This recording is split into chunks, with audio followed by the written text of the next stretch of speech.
Mr. Joring, how about in your experience, since you obviously your organization's been around longer than his, overall, what is the experience of these lease-to-own agreements among the members of the ATA? Can you give us a number, percentage? How many people successfully complete? I don't know. I can't speak for the ATA on that. I can speak for the Clean Truck Coalition, and I can speak for my own company. The lease-to-own model is a relatively new invention that wasn't around more than a couple of years ago. Probably started right when the Clean Truck. Okay, maybe I'm asking the wrong question. If it's only been around 2 years, this lease-to-own, and we've been provided one example which doesn't seem to comply with federal standards, but and we've been told otherwise we're not allowed to see them because they're proprietary. We will perhaps be using our subpoena power in this case in order to understand these agreements better if we don't get cooperation. But let's look at it the other way, and then if they haven't been around long enough to know how many people have failed. That is, how many people began during this 2-year period with this relatively new program with the clean trucks, entered into a lease-to-own, and then for one reason or another were no longer eligible and the truck was passed on to someone else. Do you know what percentage failure in your experience? In my experience, it has to be very small.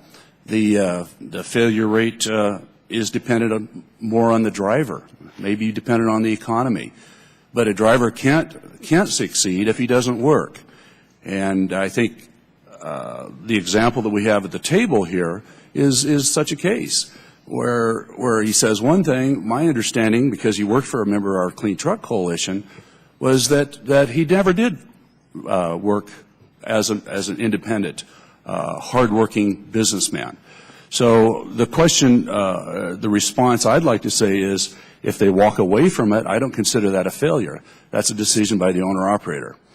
Well, if you had, Mr. Covarrubias, would you like to respond to that? Yeah, your truck can be taken away, but anytime they want. You get a family emergency, you have to leave for a week or two, they will take your truck. We have drivers here with that situation.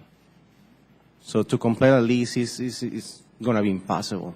When you put up this Southern Counties Express, Inc. Paperwork, it's not a pay stub, I don't know what to call it, but how many hours did you work that week? You work about between 50 hours and 70 hours a week. So do you think this pay stub, which you had put into this one that's up there where it says, I owe the company money, that is a typical week, and that week you worked at least how many hours? 50 to 70 hours a week. Okay. And this wasn't an exceptional week where you just didn't come to work a few days or something else and didn't work? No, we was working 5 days a week, and after you complete 30 days in the company or any other company, they start giving you good work. The loads are given to the new guys. So, but is this week unusual in terms of the low net?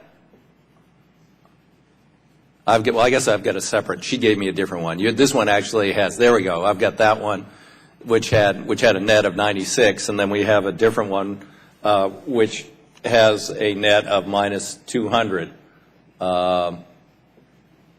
So were these atypical weeks? Yeah, it's a typical week. You can see it's $1,200 over there. So the typical one will be between $1,200 and $1,500.